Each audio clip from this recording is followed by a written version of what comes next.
بسم الله الرحمن الرحيم.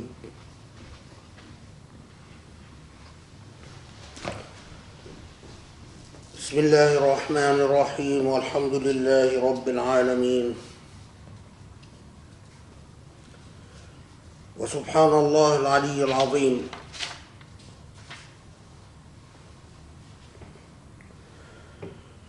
والحمد لله رب العالمين نؤمن به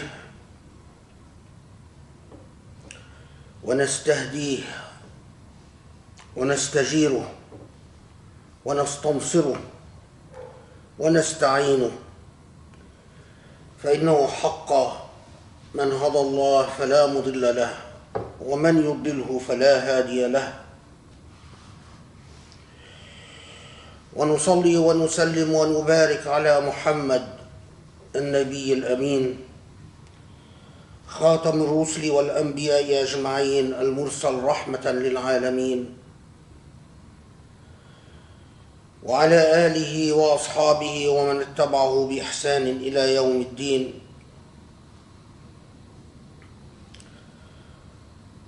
ونتوسل إليك ونسألك يا رب أن تقسم لنا من خشيتك ما يحول بيننا وبين معاصيك، وأن تقسم لنا من رحمتك ما يقربنا من طاعتك. ونسألك يا رب أن ترزقنا من اليقين ما يهون علينا مصائب الدنيا وأحداثها.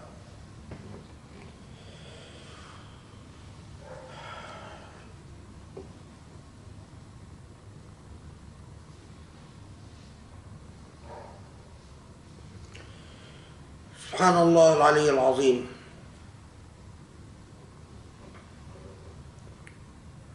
When Allah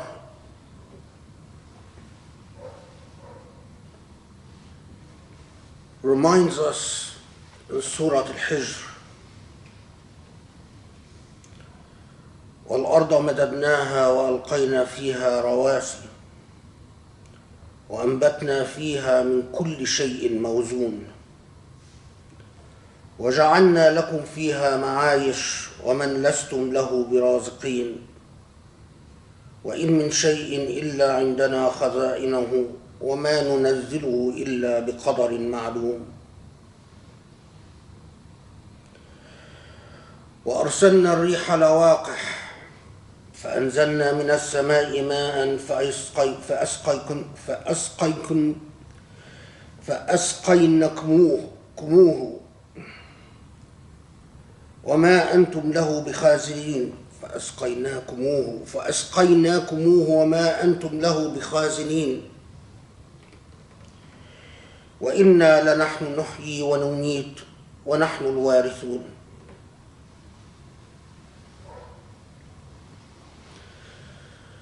Allah reminds us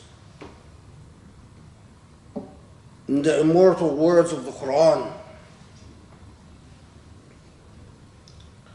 that this earth which was spread before us unfolded like a meticulously organized plan, that Allah, in order to create for us a habitat and a living space, وَأَنْبَتْنَا فِيهَا مِنْ كُلِّ شَيْءٍ مَوْزُونٍ, Allah created in this earth everything that is meticulously balanced. The way that the earth has been calibrated for our lives and for the lives of all living things on this earth is an absolute miracle.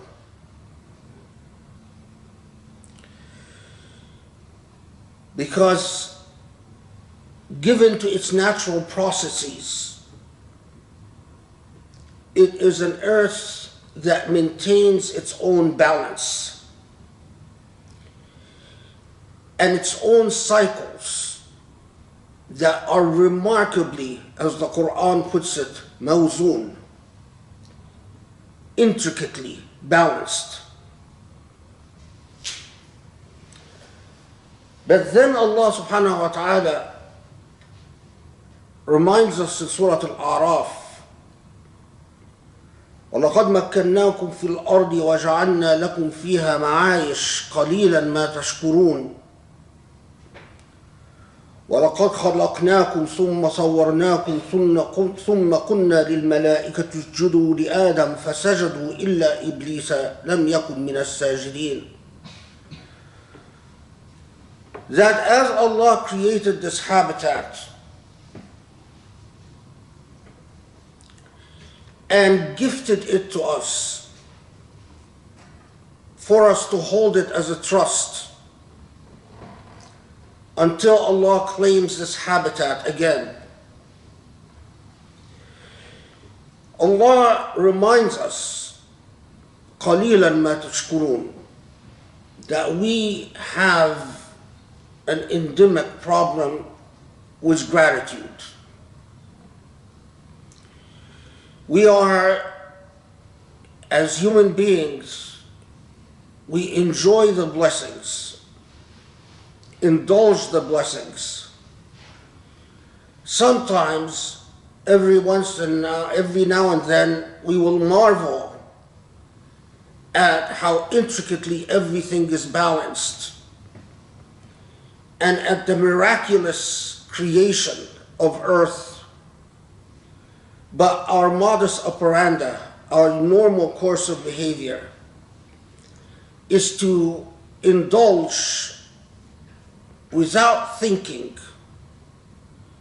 of the meaning of this indulgence and the meaning of our existence in such an intricately balanced habitat.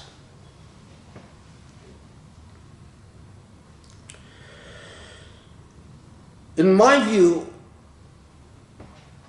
when Allah warns us, or when Allah reminds us in Surah Al-A'raf, right after saying that you are rarely grateful, although Allah has made this habitat intricately balanced and intricately calibrated for your life, right after that, Allah mentions the narrative of God commanding the angels to prostrate before human beings. There is no question that Allah is honoring human beings. But the minute you think of that narrative and the act of angels prostrating before human beings, a moral human being, a human being that has a live, robust conscience, would immediately think, am I worthy? Am I worthy of anything, leave alone angels, prostrating before me? This act of honoring human beings, while it's honored, it's at the same time obligated. It's at the same time created an obligation, a duty to reflect upon the meaning of being honored in that way.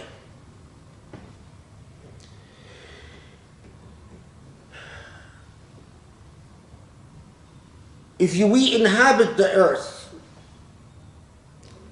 and after Allah reminds us that in this earth is كل شيء موزون, everything that is balanced and calibrated,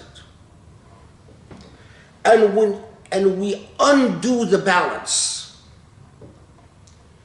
we upset the equilibrium, we corrupt the inherent creation, In what way are we worthy of that ultimate primordial act of honoring? This is something that each human being living on this earth must reflect on as a matter of conscience. The way you handle your life on this earth, are you worthy? Are you worthy of that act of grace and honor that God bestowed upon you?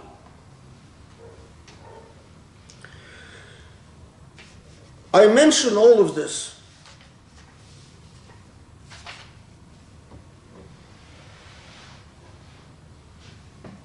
because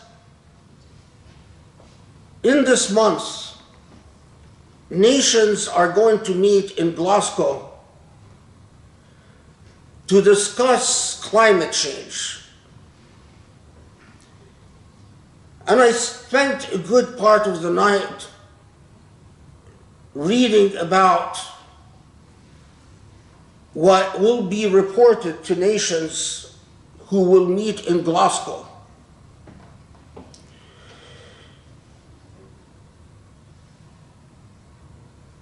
The Earth's temperature and equilibrium, the wazn, the balance that Allah speaks about in the Quran, has remained constant and unchanging ever since human life was created on this earth.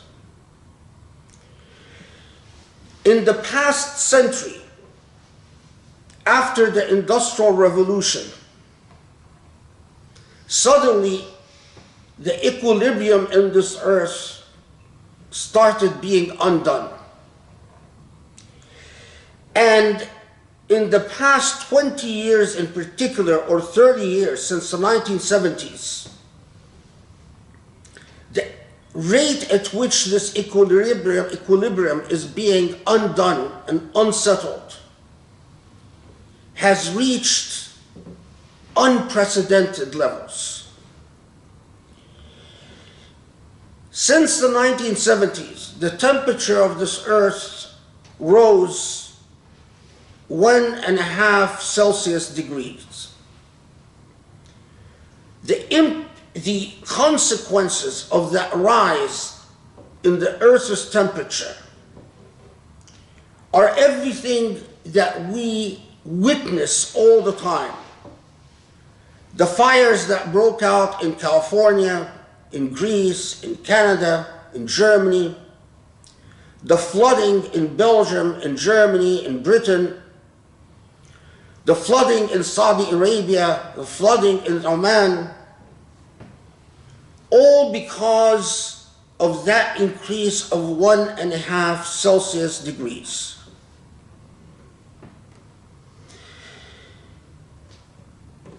If the Earth's temperature rises to 2 Celsius degrees,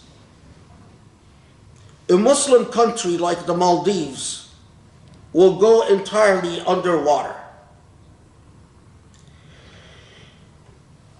Flooding will get 10 times worse.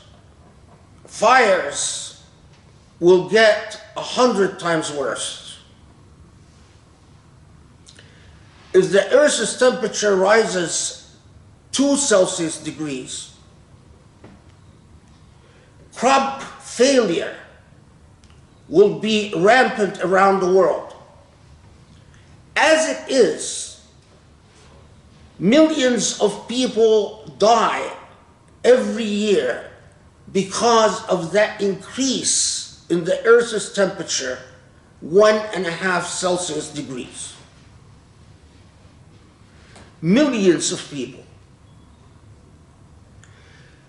At 2 degrees,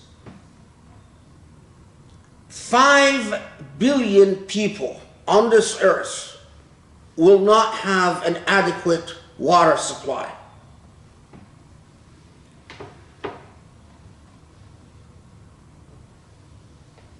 Now, the shocking thing is that this earth that was given and delivered to us by Allah, as Allah puts it, in a mawzoon state, in an intricately balanced state,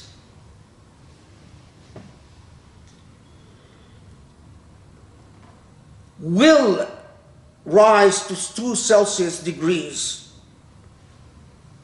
unless there is radical change, and immediately, within the next decade.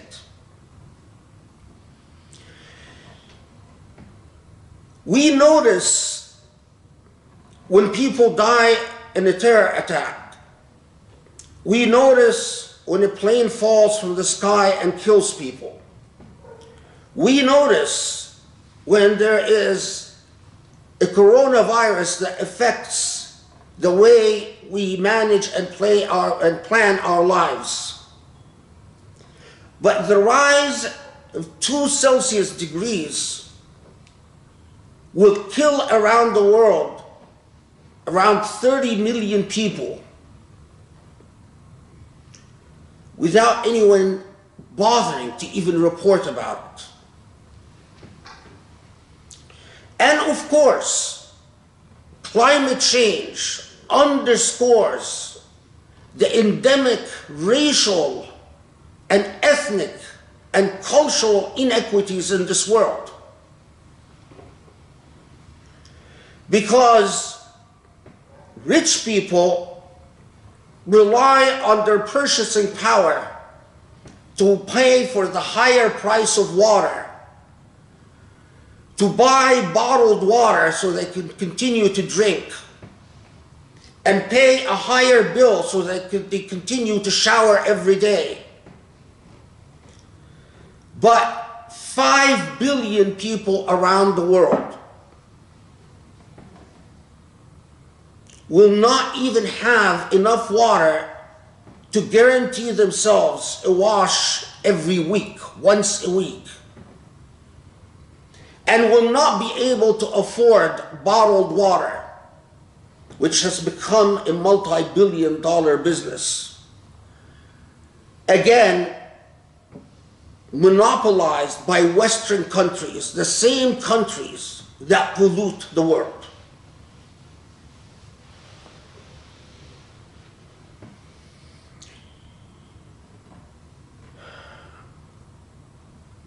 Here is the thing. By 2050, the Earth is guaranteed to rise 3 Celsius degrees. And when the Earth rises 3 Celsius degrees, 90% of coral reef will be dead. And countries like Greenland and Iceland will have constant rainfall, not snow. The ice will be mostly gone, and the weather patterns of flooding and fires and hurricanes will be truly unprecedented. At 2050, when the Earth reaches a rise in 3 Celsius degrees, life on this Earth will become extremely difficult. So what we're talking about is that at the current rates of burning fossil fuel, and we burn around every minute around $11 million worth of fossil fuel, every minute.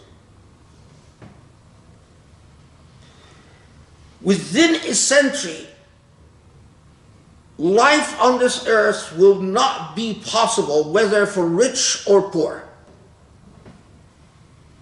Now, 2050, my youngest son would be in his 40s. And it terrifies me to think of the world that my youngest son would have to live in by 2050, when he is in his midlife.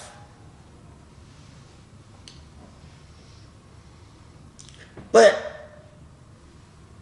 the reason I'm talking to you about this is because there is an Islamic and moral point. And that is, it is beyond question that corrupting the earth in this fashion is a major sin, is a kabira min al-kabair. In fact, the very fact that already with an increase of 1.5 Celsius degrees, millions of people die every year is a kabira min al-kabair. And I sat wondering, now, we of all religious groups, we are the recipients of the one revelation, the one divine book that talks to us again and again and again about how carefully calibrated life on earth is. Of all the religious books, the Quran is the one book that talks again and again and again about that magical word, mawzun, the balance, and that Allah created a carefully balanced and calibrated life for us. And of all the divine books, the Quran is the one that warns us, لا تفسدوا في الأرض. Don't corrupt life on earth.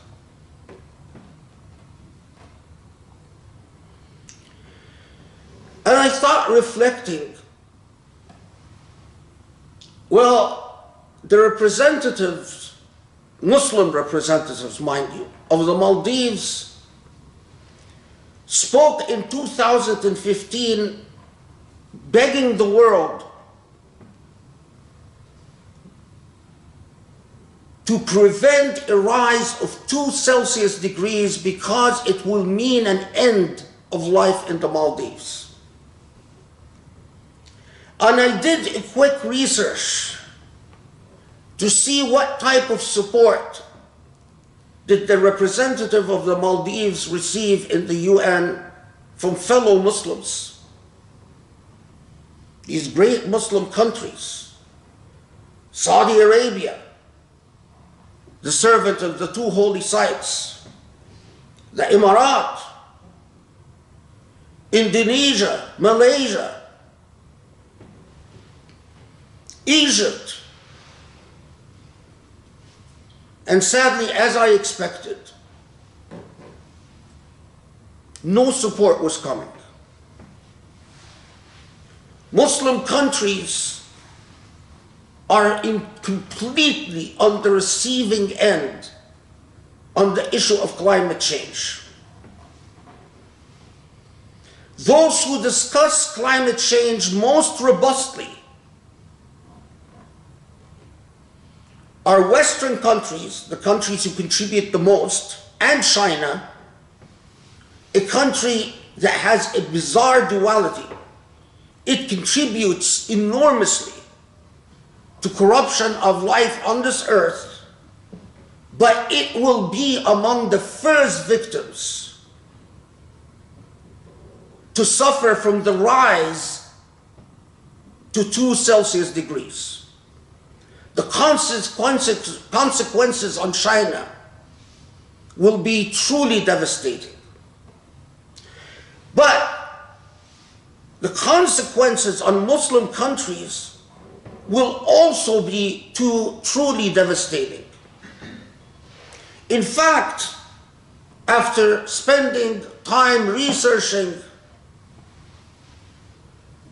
I discovered that the scientific community has warned Saudi Arabia that with a rise of 2 Celsius degrees, Hajj during the summer will be nearly impossible. And we are on schedule for that rise to occur in 10 years or so. And Muslim countries in the UN, the voice of Muslim countries, when it comes to climate change, is completely absent. And when it comes to the voice of Muslims generally on environmental matters, it is as if Muslims do not exist on this planet. You see, already, with the rise in 1 to 1.5 degrees, Muslims bear the brunt of that rise. That rise has affected Muslims more than any other population on this earth. Because it just so happens that Muslims live in places like Africa and Asia, the Middle East obviously, and that Muslims tend to be from the poorest countries in the world.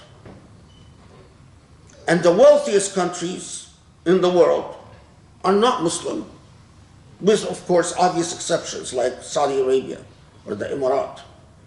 But these rich Muslim countries are simply consuming countries. And they don't want to alienate the wealthy, top of the crust. So the Emirates makes it a point not to bother its investors with talk about climate change. And Saudi Arabia has removed the issue of climate change off the map in its 2030 plans to develop a free market similar to the Emirates. Basically, another Las Vegas in the Middle East that Saudi Arabia is dreaming of. And people who go and indulge in a Las Vegas type environment don't want to think about how Allah calibrated this earth.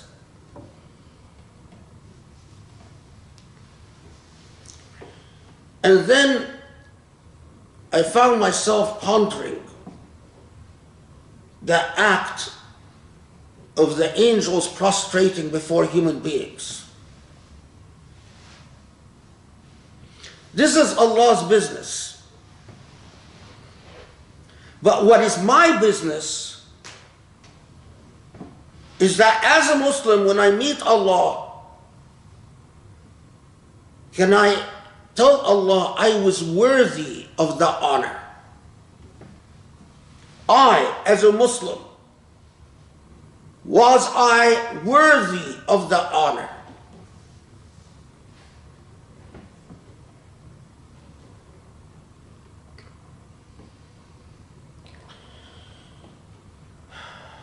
Why don't my fellow Muslims think that way? Isn't it so obvious? Isn't this what you would expect from the pulpit of the Prophet? Isn't this what you would expect from the voice of Haqq? But where is the voice of my fellow Muslims in a catastrophe and a disaster that's going to impact all of our children? Then I'm reminded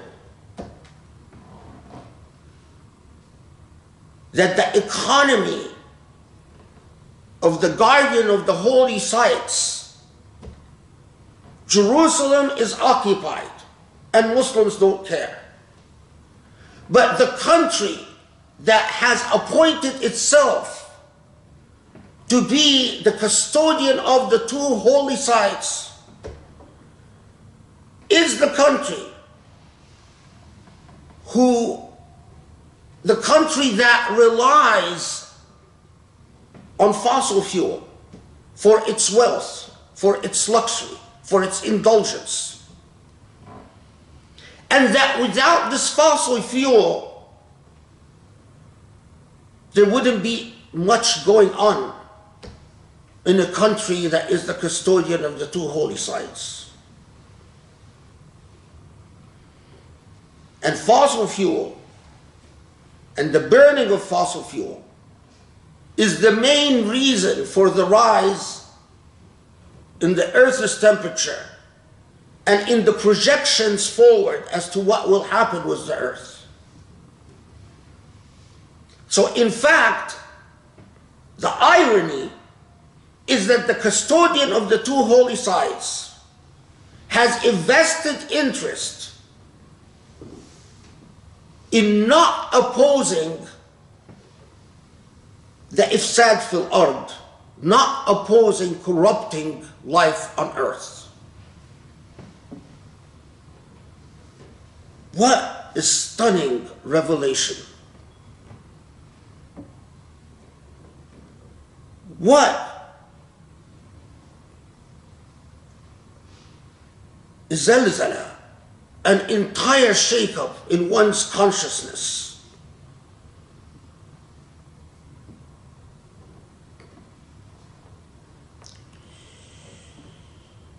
The beginning of the road is awareness, always awareness. Allah blesses a people to the extent of their awareness, because awareness is what activates the conscience and what ignites the conscience. If Allah gave us an earth that is mawzoon, balanced, intricately balanced, and we are undoing this wazn, then the least one would expect of every Muslim is that their conscience, at least their conscience, has a firm stand on the matter. And at least their conscience doesn't accept the idea that the custodian of the two holy sites has a vested interest in undoing the balance that Allah has created in this earth. I speak to your conscience before anything else.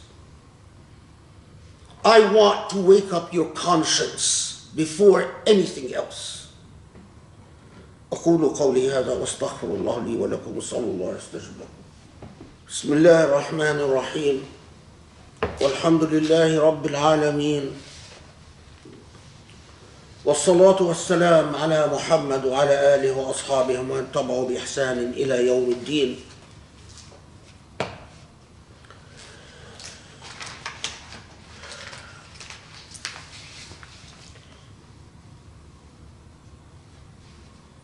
Imam Izz bin Abd al-Salam, the famous Shafi'i jurist, said that if a jurist goes into town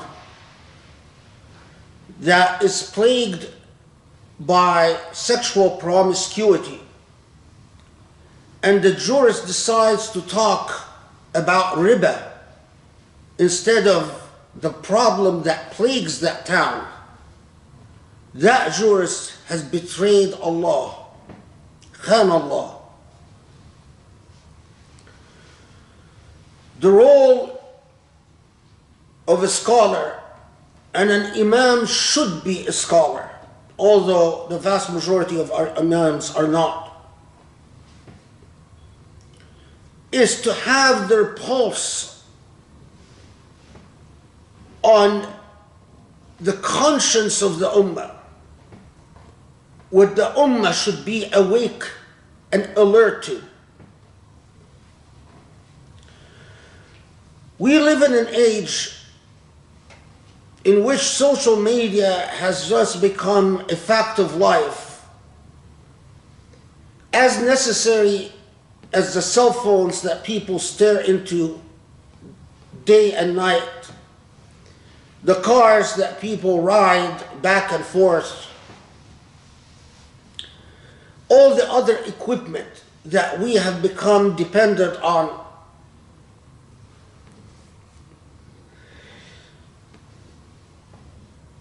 But there is a reality that I have talked about in the past about social media. And that social media is owned by human beings. These human beings have interests and have structures and have institutions and have processes that serve these interests. And the reality is that for the most part, Muslims are consumers of these institutions, not creators of institutions. So I saw an article recently about Facebook, and it answered a reality about Facebook. Although Facebook was used egregiously in the genocide against the Rohingyas in Burma, and although Facebook continues to be used egregiously in the human rights violations perpetuated against Muslims in India, Facebook has a three-tier system of what it designates as dangerous individuals, organizations, or businesses. And Intercept magazine recently published a list of organizations and individuals, lists created by Facebook, that Facebook considers to be dangerous. Now, what that means is that if you are on this list, Facebook won't allow you to have a presence, but even more, if you as a consumer of Facebook say something supportive of any of these individuals or organizations on Facebook's list, something supportive, something praise, if you praise it, if you say something that Facebook doesn't like, Facebook will censor you in turn. And lo and behold, of course, of the 4,000 organizations and individuals that Facebook lists, the vast majority are Muslim. Muslim organizations, Muslim individuals that Facebook designates as dangerous. Now, of course,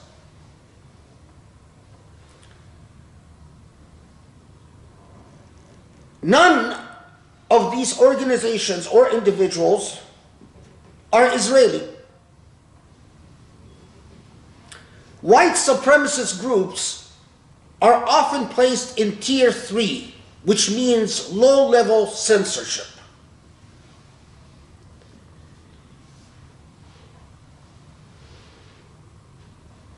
People who justify and defend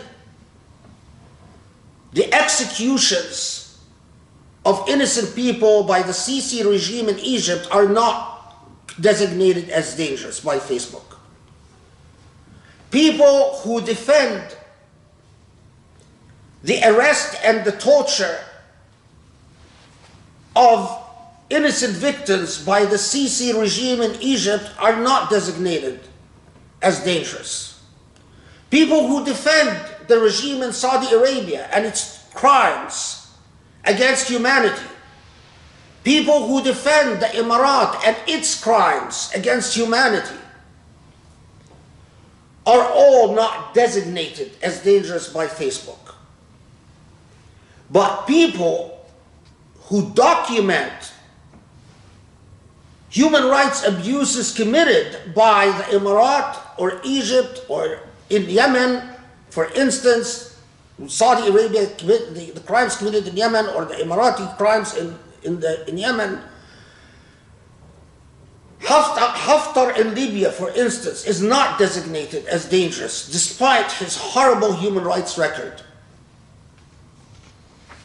But those who expose the atrocities committed by these fascist regimes, many of them are designated as dangerous by Facebook.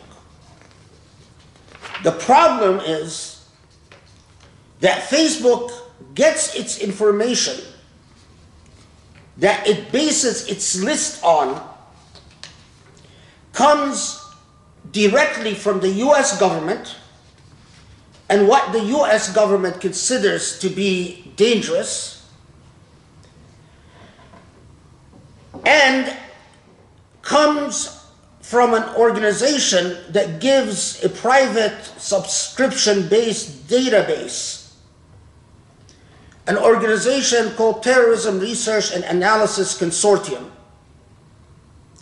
and another organization called SITE, which is a terror tracking operation. Both SITE and Terrorism Research Analysis and Consortium are grossly Islamophobic organizations. These are organizations that welcome the likes of Daniel Pipes and Robert Spencer and rely on their conspiracy theories.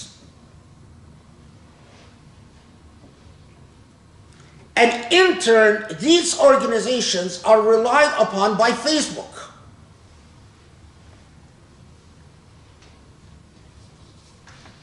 Facebook has 4 billion subscribers.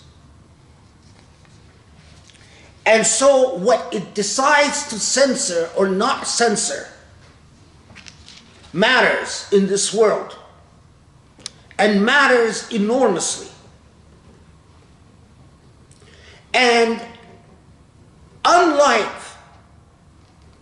any effort by Facebook to flag extremist organizations in Israel, for instance, that attack Palestinians and throw them out of their homes and their land, or violate the sanctity of the Aqsa Mosque, Facebook does not receive blowback for the way that it treats Muslims. Facebook does not receive blowback on its relationship with China in light of the genocide against the Uyghurs.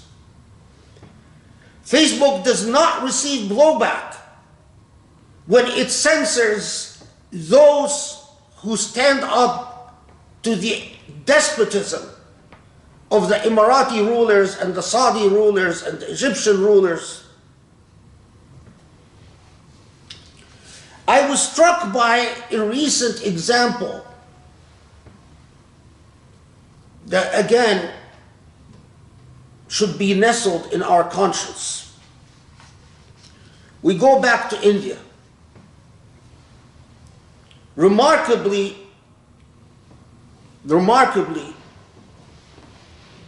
Hindu nationalists are perpetuating all types of theories in India using sites like Facebook, talking about the love jihad conspiracy.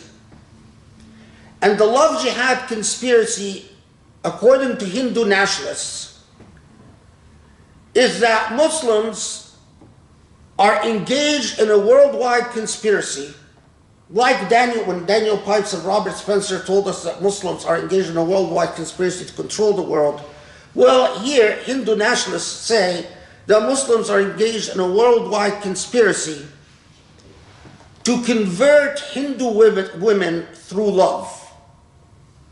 So apparently, Muslim men have a grand design to get Hindu women to marry them and convert to Islam. And as a result of spreading this love jihad conspiracy, India, various provinces in India are making it illegal for a husband, for a Muslim to marry a Hindu woman and for that Hindu woman to convert. Those who violate the law, it's not that they're not allowed to marry, not just that, but Muslim men are charged, are arrested, charged with a felony, and sent to prison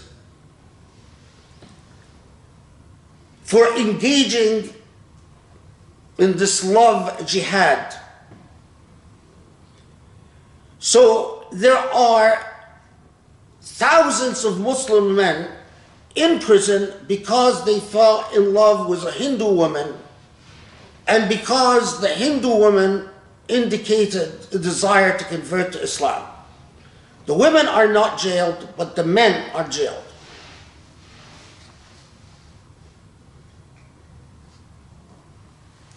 What has Facebook done about that?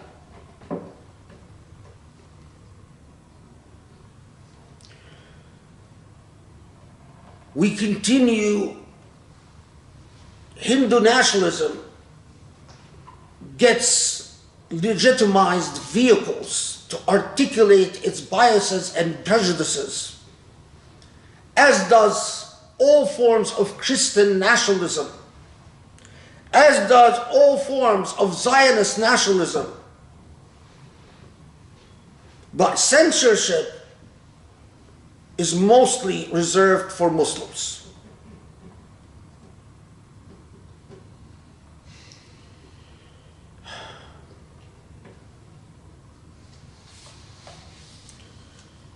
We need to wake up for the millionth time.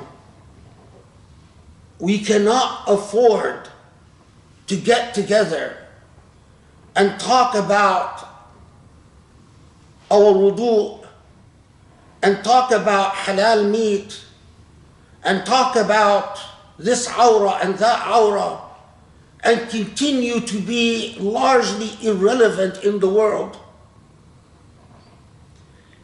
This cannot be pleasing to the God that we worship. This cannot be the role of Islam. How can we say that the Prophet ﷺ was sent as a mercy to humankind when we who bear the message of the Prophet simply do not matter? How could it be that Allah says this was the final message? You bear the most important responsibility till the hereafter. And we largely don't matter. How could it be that Muslims are persecuted all over the world and we love speakers who stand on the podium of the Prophet ﷺ and tell you, no, there's no problem. Just don't worry about it. Just take care of your taqwa and take care of your salah and take care of your psalm. And eventually go to Hajj and don't bother your little head with anything. We're all fine. It's all great. How could that be?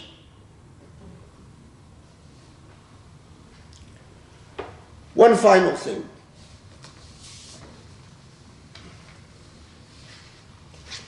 a book came out.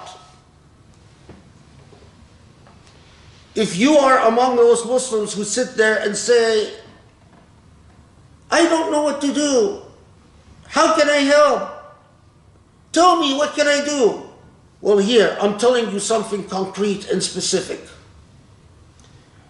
A book came out called In the Camps, China's high-tech penal colony. It's $15, $15 to $20. But it talks about how Muslims in China have been arrested for simply downloading WhatsApp on their phone. And these Muslims are arrested for what the Chinese government calls pre-crimes, sent to concentration camps where they are subject to all types of abuse, including medical experiments, forced to disavow Islam, forced to not pray or fast, or to erase Islam from their consciousness, and instead embrace the creed of the Communist Party. And some of them never make it out of the camp because their organ is harvested or they're simply killed and die from abuse.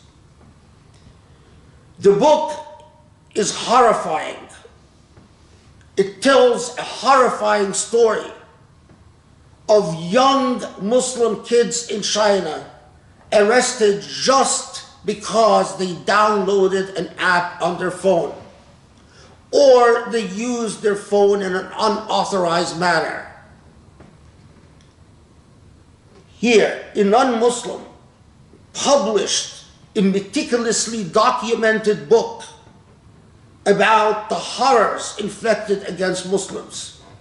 The least you can do is to support the book. The least you can do is, instead of spending your $15 on your own pleasure and your own indulgence, and on buying your coffee or your muffin or whatever it is that you spend your money on, to have fun, to support the book by buying it. By saying, if you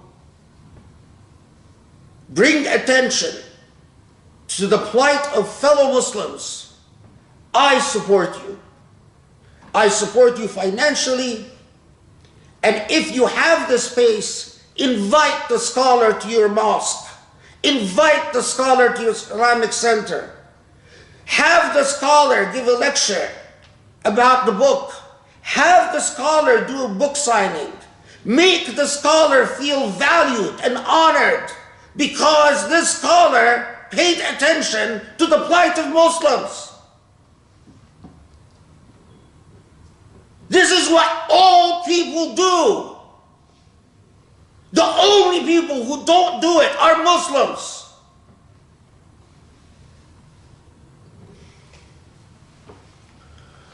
أقول قولي هذا واستغفر الله لي ولكم وأسأل الله يستجب لكم نداء فأمنوا اللهم اغفر لنا اللهم ارحمنا اللهم اعف عنا اللهم يا رب اهدنا لأقرب من هذا رشدا يا علي عظيم.